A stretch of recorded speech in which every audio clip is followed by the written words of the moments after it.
క్లుప్తంగా శివాజీ రాజా గారు ఎంపీ అభ్యర్థి, జనసేన ఎంపీ అభ్యర్థి నాగబాబు గారి గురించి ఇవాళ రిటర్న్ గిఫ్ట్ అంట దిక్కుమాలిన ప్రెస్ మీట్ ఏదో పెట్టాడు. ఆయన క్లుప్తంగా మాట్లాడుతుంది. ఎందుకంటే ఆయనకు వచ్చిన 30,000 40,000 లైక్ల గురించి అయితే ఫస్ట్ ఆఫ్ ఆల్ నా గురించి మాట్లాడడానికి కూడా నాకు ఇంట్రెస్ట్ ఉండదు.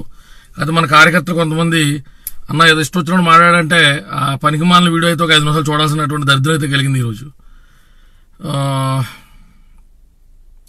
నాగరాజు వాయిపిరెడ్డి గారు సీట్లు నేను ఇంకా లెక్కట్లేదు, నిన్నొస్తాయి అన్నది. నియోజకవర్గాల వారిగా తిరిగి పనిచేయాల్సిన టైంలో సీట్లు ఎన్ని వస్తాయి, ఓట్లు ఎన్ని వస్తాయి, ఇప్పుడు ఏం లెక్కెడతావు నాకు అర్థం కొడుతున్నాను. ప్రయత్నం వరకు మన చేతిలో ఉంటుంది, వచ్చిన తర్వాత భగవత్ ఇచ్చండి. అది వేరేంటి శివాజీ రాజా. ఇప్పుడు నన్ను మనుషుల్ని, పెద్ద మనుషులు, సమాజంలో ఉన్నత విలువలు కలిగినటువంటి వ్యక్తుల కింద ఎప్పుడు పరిగణలో తీసుకుంటారంటే, నాకంటే వయసులో పెద్దోళ్ళు లేదా క్యాలెండర్లో నాకంటే ఒక 20-30 సంవత్సరాలు ముందు పుట్టారో 10 ఏళ్ళు ముందు పుట్టారో కాబట్టి వాళ్ళని పెద్దల కింద వ్యక్తిగతంగా నేనైతే గౌరవించను. పెద్దలు అంటే ఎవరంటే సమాజంలో కాస్త స్పృహ కలిగి మాట్లాడేటువంటి మాటల మీద విజ్ఞత కలిగి వయసు వేడిలో ఆవేశంలో నాలాంటి వాళ్ళు చేసేటువంటి తప్పులు వాళ్ళు చేయకుండా సంయమనం పాటించేటువంటి వాళ్ళని పెద్దలు అంటాను నేను. పెద్దలు అనడానికి కాస్త విలువ ఉండాలి. ఇవాళ జనసేన ఎంపీ అభ్యర్థి గురించి నాగబాబు గారి గురించి మాట్లాడుంటే వ్యక్తిగతంగా ఎలక్షన్ అయిపోయిన తర్వాత మాట్లాడుతున్నాను. జనసేన కంటెస్టింగ్ ఎంపీ అభ్యర్థి గురించి మాట్లాడుతున్నావు కాబట్టి నీలాంటి వాడి గురించి కూడా మాట్లాడాల్సినటువంటి దౌర్భాగ్య స్థితి అయితే ఉంది. క్లుప్తంగా సోది లేకుండా నువ్వు చేసినటువంటి 2 ప్రధానమైన విమర్శలు, ఆయన పిల్లికి కూడా బెచ్చం పెట్టడం, అలాగే ఆయన నడవడానికి వంటగదిలోంచి ఎక్కడికో రావడానికి గంట టైం పడుతుంది, అరగంట టైం పడుతుంది అని చెప్పావు. మరి నువ్వేమంతా భయంకరమైనటువంటి ఒలింపిక్ రన్నర్వో నాకైతే తెలీదు. మరి నీ యొక్క కెపాసిటీ ఏంటో, నీ కాళ్ళలో ఉన్న బలం, ఇంకా రకరకాల అవయవాలు ఉన్నటువంటి బలం ఏంటో నాకైతే తెలీదు. నువ్వు చాలా బలశాలివి, ఆర్నాల్డ్ స్వార్జ్నెగర్వి కాబట్టి, సిల్వెస్టర్ స్టెలోన్ కాబట్టి, నీ గడిచినటువంటి 30 సంవత్సరాలు 25 సంవత్సరాలు సినిమా జీవితంలో నువ్వు చేసినటువంటి గుప్తదానాలెన్ని, నువ్వు చేసినటువంటి చేతికి ఎముకలైనటువంటి కర్ణుడు మాదిరి దానాలెన్ని నాకైతే తెలీదు. ఇక జీవితంలో నీలాంటి పనికిమాలోల్ని నమ్మి సినిమాలు తీసి డబ్బులు పాడు చేసుకుని కోటాను కోట్ల రూపాయలు నష్టపోయినప్పుడు మనిషికి డబ్బు పట్ల జాగ్రత్త ఏర్పడుతుంది. జాగ్రత్తకి పిసినార్తనానికి మధ్య ఉన్నటువంటి తేడా శివాజీ సినిమా చేసినటువంటి రజనీకాంత్ గారికి యాక్టర్ శివాజీ రాజాకు ఉన్నంత డిఫరెన్స్ ఉంటుంది అనమాట. జాగ్రత్తకి పిసినార్తనానికి ఉన్నటువంటి డిఫరెన్స్. ఇక నువ్వు నరసాపురం లేకపోతే భీమవరం వాస్తవుడివి అన్నట్టు, నీకు మొత్తం బంధువులు ఎక్కడ ఉన్నారన్నట్టు, ఎప్పుడైనా నరసాపురానికి నీళ్ళు ఇచ్చావా అని అడిగావు. నరసాపురానికి పాలన ఇచ్చావు. నువ్వు భీమవరానికి ఏమి ఇచ్చావు? నేను భీమవరంలో పుట్టి పెరిగా, నేను భీమవరంలోనే పుట్టా. నా తాత ముత్తాతలు ఎక్కడే పుట్టారు. శంకర భగవయ్య నాయుడు నా తాత డిఎన్ఆర్ కాలేజీకి పొలం ఇచ్చాడు. నువ్వేమిచ్చావు చెప్పు? నువ్వు భీమవరంలో పుట్టి నువ్వేమిచ్చావు చెప్పు? ఇవాళకి కూడా డంపింగ్ యార్డ్ లేకపోతే నా పొలం ఎకరం 50 సెంట్లు పక్కన డంపింగ్ వేస్తున్నారు. భీమవరంలో డిఎన్ఆర్ కాలేజ్ వెనకాతలు ఉన్నటువంటి నా పొలంలో చెత్త వేస్తున్నారు. పవన్ కళ్యాణ్ గారు షూస్ వేసుకుని ఉంచినటువంటి పొలం, ఆ పక్క పొలం నా తాత శంకర ఆదినారాయణ గారిది, ప్రేమ హాస్పిటల్స్. అలాగే నా పొలం, నా సొంత పొలంలో డంపింగ్ యార్డ్ వేస్తున్నారు. నువ్వు భీమవరంకి ఏమి చచ్చో చెప్పు? నువ్వు భీమవరమా? నీకు తెలిసే భీమవరం గురించి? ఈడ్ సీట్స్ కొట్టేస్తారా? ఇక్కడ నాగబాబు మాట్లాడడానికి ఈడ్ సీట్స్ కొట్టేస్తారా? ఏదోసారి రా నువ్వు భీమవరం, నువ్వు ఒకసారి భీమవరం. నీకు రఘురాంకి ఇస్తుందా ఇండైరెక్ట్ గా కుల పిచ్చతోనో మతంతోనో సపోర్ట్ చేసుకోండి, చేసుకో, దానికి ఎవడో కాదండవు. మేము బలరాం రాజు గారు లాంటి రాజులు చేసుకుంటాం. ప్రజల కోసం జీవితాన్ని అర్పించినటువంటి బలరాం రాజు గారు లాంటి వ్యక్తుల్ని భుజాల మీద మోస్తాం. వాళ్ళ కోసం 2 రోజులు 3 రోజులు ప్రచారం చేస్తాం. భూపతిరాజు బలరాం రాజు గారు, శివాజీరాజు నీకు తెలియదేమో, అట్లాంటి వ్యక్తులు రాజులను గౌరవిస్తాం. బివి రాజు గారు మహానుభావుడు, దేవుడు, సిమెంట్ ఫ్యాక్టరీలు పెట్టి డబ్బులు తీసుకొచ్చి ఎడ్యుకేషన్ ఇన్స్టిట్యూషన్ పెట్టి బోలు మందికి విద్యాదాత అయ్యాడు. విష్ణుకుమార్ రాజు గారు, అలాంటి వాళ్ళు మేము భుజాల మీద మోస్తాం. అల్లూరు సీతారామరాజు గారు, అలాంటి వ్యక్తులు మేము మా భీమవరం అని చెప్పుకుంటాం. నువ్వు వచ్చి నీలాంటి వాళ్ళు, రఘురామకృష్ణరాజు లాంటి వాళ్ళు వచ్చి మేము భీమవరం రాజుమే.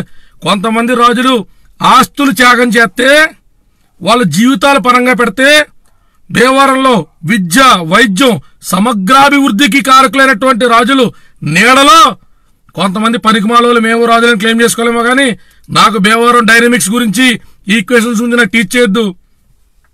భీమవరంలో ఎంత ఉన్నతమైన రాజులు ఉన్నారో, విద్యల కోసం, ప్రజలకి శ్రేయస్సు సేవ కోసం ఎకరాల భూములు దారాదత్తం చేసినటువంటి రాజులు నాకు తెలుసు. ఇద్దరు సమిష్టి, కొన్ని సామాజిక వర్గాల సమిష్టి అభివృద్ధితో గన్నాపత్రంలో డిఎన్ఆర్ కాలేజీ గ్రౌండ్ దారదత్తం చేశారు. రెండు బలమైన సామాజిక వర్గాల సమిష్టి కృషితో భీమవరం ఎదిగింది. నీలాంటి పనికిమాల వచ్చి కులాలు చిచ్చు పెట్టాలి తప్ప నాగబాబు గారు ఏ రోజు కులం ఈక్వేషన్స్ లో మాట్లాడాల. నాగబాబు గారు చాలా స్పష్టంగా ఒకటే మాట చెప్పాడైనా, రాజు అంటే కులం కాదు గుణం. అటువంటి ఉన్నతమైన గుణం కలిగినటువంటి బలరామరాజు గారు లాంటి వ్యక్తులకు మద్దతు ఇస్తానంటూనే శివరామరాజు అకృత్యాల గురించి రఘురామకృష్ణరాజు అకృత్యాల గురించి మాడారు. అందుకని ఒక కులంలో వ్యక్తుల గురించి మారితే టోటల్ కులం గురించి మాట్లాడటం అనుకునేటువంటి నీలాంటి అలుపులకి సమాధానం చెప్పడం మా టైం బొక్క. ఇంకా మా దగ్గర మా కార్యకర్తలు అడుగుతున్నా చెప్పడం తప్ప ఈ సమాధానం నువ్వు తీసిన కళాఖండాలేంటి, నువ్వు తీసిన సినిమాలేంటి, అప్పుడెప్పుడో శంకరాభరణం కానించి మొన్న వచ్చినటువంటి రంగస్థలం దాకా ప్రతి దాంట్లో నువ్వేదో క్యారెక్టర్ ఆర్టిస్ట్ లాగా నువ్వేదో అద్భుతాలు చేసినట్టు మాకు ఇది దరిద్రం ఏంటి? ఇక 59 సంవత్సరాల వయసు వచ్చింది కాబట్టి రాజకీయాల్లోకి వద్దాం అనుకోలా. ఎప్పటి నుంచో ఒక మనిషికి ఏదో చేయాలని తాపత్రయం ఉంటుంది. దాన్ని అమలు చేయడానికి సమయం, సందర్భం, వెసులుబాటు కావాలి. నాగబాబు గారు ప్రజారాజ్యం పెట్టినప్పుడు కూడా చిరంజీవి గారిని టికెట్ అడిగారు.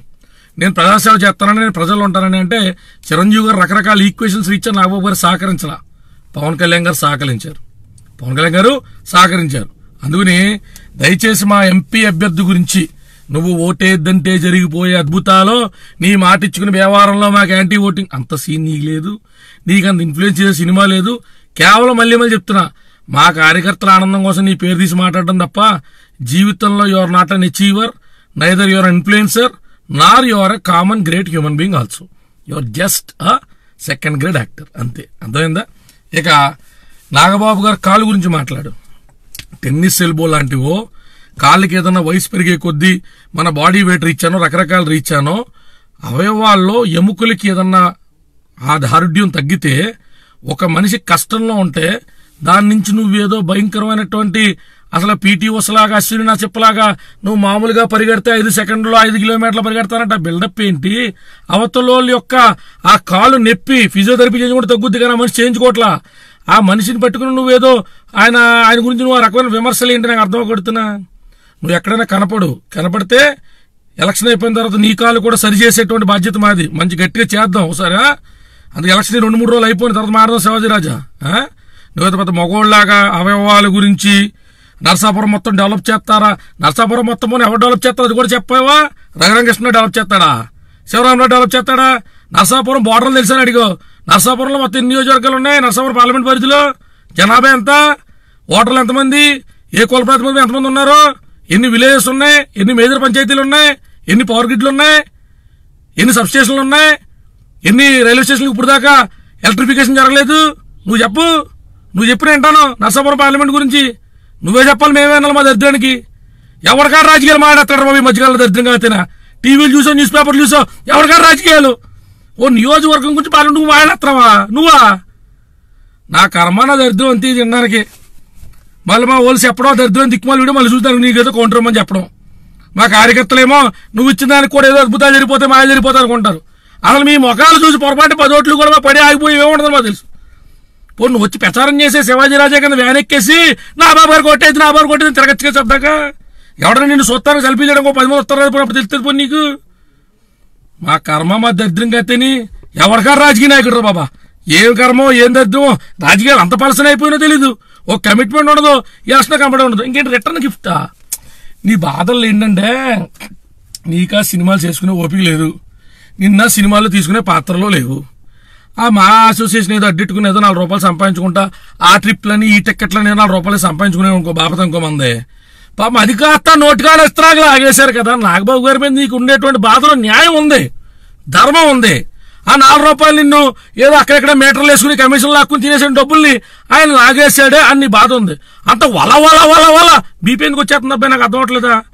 ఎవడన్నా పదవ పోతే పోన్లే ఈసారి ప్రజలు ఓటర్లో మనకు ఆశీర్వదించలేదని చెప్పి ఇంటికాడ కూర్చుంటాడు.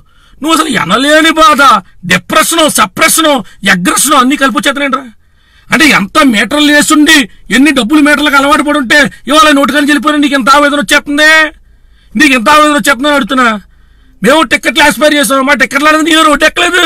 ఎందుకంటే లేకపోతే మళ్ళీ కార్యకర్తలు పనిచేసుకుందాం డిసైడింగ్ ఉంది కాబట్టి. నువ్వు అసలు ఎంత మా అసోసియేషన్ ప్రెసిడెంట్ కింద నొక్కేస్తే ఇవాళ డబ్బుల్ని చేజారిపోయిన బాధపడుతున్నా నాకు అర్థం అవట్లా. అందుకని ఎంపీ అభ్యర్థుల గురించి అభివృద్ధి చేస్తారా చేయరా అసలు మనం ఒకటి మన వెనకాతల పట్టుమని 10 మంది తిరిగేది లేదు. జై శివాజీ అన్న అంట. మనమేమో ఇంకోళ్ళ గురించి కామెంట్లు చేస్తాం. అన్న తమ్ముడి మధ్య నాగబాబు కాదు, నాగబాబు గారు ఇండివిజువల్గా కూడా నాగబాబు గారే. జబర్దస్త్లో అంతమంది స్వచ్ఛందంగా వచ్చారు కోసం పని చేస్తున్నారండి. ఎందుకు చేస్తున్నారు? ఇంకా మల్లెమాల ప్రొడక్షన్ కూడా ఈయనని చెప్తావేంటి? ఈయనకు వచ్చి ప్రచారం చేయకపోతే వాళ్ళందరికీ ఈయన ఏమన్నా యువర్ జాబ్ ఈజ్ గోన్ అని చెప్తాడా? కాస్త మనం విలువలతో కూడిన మాటలు మాడాలా. అంతేనా? త్రివిక్రమ్ శ్రీనివాస్ కూడా డైలాగ్ చెప్తాను నీలాంటి వాళ్ళ గురించి. అదే నాకు క్రక్స్ డైలాగ్ ఎగ్జాక్ట్ గుర్తులేదు కానీ, అంటే మనకు అన్నీ కుదిరినప్పుడేమో సంథింగ్, మనకు కుదిరినప్పుడేమో విలువలు లాంటి ఏదో మాడకూడదని చెప్తాడు ఆయన. మన అల్లు అర్జున్ గారి సినిమాలో అలాంటి డైలాగ్ అన్నీ నీకే సెట్ అవుతారు బాబు నీకు.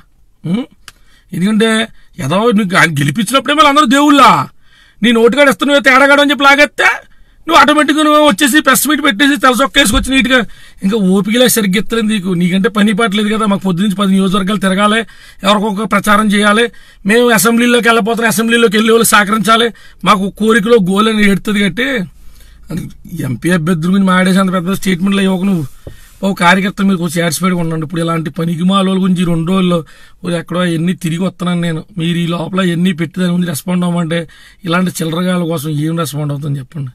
వీళ్ళకు క్రెడిబిలిటీ ఏడ్చిందా? మార్కెట్లో గుర్తింపు ఏడ్చిందా? ఏమన్నా అంటే బోయిపోయమని ఇప్పుడు పవన్ కళ్యాణ్ గారి దగ్గరికి నా మీద కంప్లైంట్ ఇస్తుంది తప్ప ఈ పనిమాల చేసి వచ్చేది ఏమన్నా ఉంటుందా? ఎందుకు ఇలాంటి వాళ్ళు అందరి గురించి? ఆడి వీడియో పొద్దున్నంగా 4-5 యూట్యూబ్లో వెళ్తే 30,000, 26,000, 25,000 సరిగ్గా చూసి వచ్చే వాళ్ళు ఉంటారు. ఇలాంటి వాళ్ళు అందరి గురించి మీరు రెస్పాండ్ అవ్వమని నన్ను అడుగుతాం. ఒక 50, 100, 200 మెసేజ్లు దాటి వచ్చేస్తుంటే అది ఏం చేయాలి తెలియక మాట్లాడటం. సరేనా? ఇక ఎవడ వచ్చాడు. సో అందుకని జాగ్రత్త.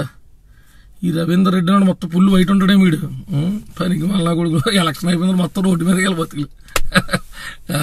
సరే మరి అయితే జై జనసేన కార్యకర్తలు అందరూ కూడా షార్ట్ స్పాన్ ఉంది. సో ఎఫెక్టివ్గా పనిచేయండి. రిజల్ట్స్ సీక్ చేయడం అనేటువంటి దాని గురించి మానేయండి. ఎవడు గెలిచినా ఎవడోడిపోయినా మన బేసిక్ సిద్ధాంతం, మన సైద్ధాంతిక బలం ప్రశ్నించడం, ప్రజలకి మంచి చేయడం, ఒక ప్రాసెస్ని డెమోక్రాటిక్ వేలో అడ్మినిస్ట్రేటివ్ పర్పస్లో సరిగ్గా డెలివర్ అవునప్పుడు అయితే మనం రూలింగ్లోకి వస్తే దాన్ని సరైనటువంటి విధానంలో తీసుకెళ్తాం. మనం రూలింగ్లోకి రాకపోతే దాన్ని క్వశ్చన్ చేయడం అనేటువంటి సిద్ధాంతంతో 2014 నుంచి పార్టీ నడుపుకుంటూ వచ్చాం. మీరు ఊహించిన దానికంటే అత్యధికమైన సీట్లు అటు ఎంపీ ఎమ్మెల్యే సెగ్మెంట్లో 100% వచ్చి తీరుతాయి. పవన్ కళ్యాణ్ గారి ప్రభంజనం గ్రౌండ్లో తిరుగుతున్నటువంటి నాకు తెలుసు కాబట్టి మనకి గణనీయమైనటువంటి మంచి సీట్లతో ఏ మాత్రం అవకాశం ఉన్న అధికారంలోకి వెళ్తానికి కూడా ఎల్లవేమో అనేటువంటి ఆలోచన కూడా అక్కల్లా. నేను ఉత్తర ప్రగల్భాలు పలకడానికి ఇష్టపడను. నేను తిరిగినటువంటి నియోజకవర్గాల్లోనే కానీ, నేను తిరిగిన ఎంపీ సెగ్మెంట్లో కానీ ప్రజలు పవన్ కళ్యాణ్ గారి పట్ల చూపెడుతున్నటువంటి ఆదరణ మాత్రం నేను గుండెల మీద చేసి చెప్తున్నా. He is a public leader, he is a true leader. అంతే, దాని గురించి ఇంకా డిస్కషన్ డిబేట్ అనవసరం. He is making his best in class efforts. మనం కూడా ఆయనతో పోటీ పడదాం. మనకు అత్తమానం పోటీ పడాల్సింది పవన్ కళ్యాణ్ గారితోనే. మనం పవన్ కళ్యాణ్ గారితోనే పోటీ పడదాం. ఆ మనిషి 14 గంటలు, 15 గంటలు, 13 గంటలు, 12 గంటల పైన ఆయన కష్టపడుతున్నాడు. రోజు ఆయనతో పోటీ పడదాం. Somewhere we are landing at 7 to 8 hours. Probably we cannot reach him, but we should compete with him. We should always compete with the party president. ఆయనతోనే మనం పోటీ పడాలా, ఆయనలా మనం మారాలనుకోవాలా, ఆయనలా క్వాలిటీ సంతరించుకోవాలనుకోవాలా. ఇక్కడ ఇమిటేషన్ గురించి మాట్లాడట్లా. We are talking about implementation. ఆయన ఆలోచనల్ని మనం ఇంప్లిమెంట్ చేయగలగాలి. ఇమిటేట్ చేయడం ఉంది. ఇప్పుడు ఆయన నేను జుట్టులు అనుకుంటే నా దిక్కుమాలు ఇంకో జుట్టు ఎలా ఉంటుంది, ఈ జుట్టు ఆయనలాగా వెనక్కి ఎగురుతుంది, ఎగరదు. ఇమిటేషన్ కాదు సమస్య. మనం ఆయన అర్థం చేసుకుని ఆయన అడుగుజాడల్లో ఒక్కసారిగా రాలేము. మనలో మన పెరిగిన వాతావరణం రకరకాల ఆస్పెక్ట్స్ ఇచ్చే బోళ్ళు ఉంటాయి మన మీద. అవన్నీ వదిలించుకుని మనం కూడా ఫైనెస్ట్ పవన్ కళ్యాణ్స్లా తయారవ్వాలి. మనం ఆ పరిమాణి పరిమాల ఎదలో ఎలా బొంద వెళ్ళాలి ఏం కాదు కానీ ఇవన్నీ వదిలేసి మీరు శుభ్రం కాన్సన్ట్రేట్ చేయండి. మంచి సీట్లు వస్తాయి. ఉగాది కొత్త సంవత్సరంలో, వికారనామ సంవత్సరంలో మంచి వార్త తింటాం. మే 23వ తారీఖున మనకు అన్ని రకాల మంచి జరుగుద్ది. ఏం డేలా పెట్టుకోవద్దు. ప్రజలు మన వైపు ఉన్నారు. నేను నియోజకవర్గాల్లో తిరుగుతున్నా, నాకు తెలుసు. ప్రజలు మన వైపు ఉన్నారు. మనకంతా మంచి జరుగుద్ది. పవన్ కళ్యాణ్ గారు ఫ్యూచర్ ఆఫ్ ఆంధ్రప్రదేశ్. నన్ను ఇంతకంటే ఎక్కువసార్లు చాలా మంది పిచ్చోళ్ళు అన్నారు, నేనేం పట్టించుకోవాలా. ఫ్యూచర్ ఆఫ్ ఆంధ్రప్రదేశ్ పవన్ కళ్యాణ్ గారు. సరేనా? ఇక ఇలాంటి వాటి మీద నన్ను స్పందించమని అడగండి రా. వాళ్ళు ఎక్కడో ఉంటారో, మనం ఏమో రోజు పని చేసుకుంటే మనం బోల్ పనుల్లో ఉంటాం. వాళ్ళకి ఏముంది, వచ్చి ఒక ఏసీ రూమ్లో కూర్చొని ప్రెస్ మీట్ పెట్టి 10 మైకుల ముందు మాడేసి వెళ్ళిపోతే అయిపోద్ది. బయటకు వచ్చిదా, సచ్చిదా, ప్రజల గురించి వాళ్ళు ఏమైనా మాడిదా, పోరాడేదా, ఎలక్షన్ తర్వాత మళ్ళీ నా కొడుకులు ఎవరైనా కెమెరా ముందు కనబడతారా, వాళ్ళందరి గురించి నన్ను మాడమని నా స్థాయి దిగజార్చొద్దని మన కార్యకర్తలే ప్రార్థన. జై జనసేన, జై హింద్. మరి మళ్ళీ స్థాయి అంటే కాంట్రవర్సీలు వద్దు. మన జన సైనికులం, వీఆర్ వర్కింగ్ సోల్జర్స్. పొద్దునుంచి తిండి తిప్పలేవు. జై జనసేన, జై హింద్.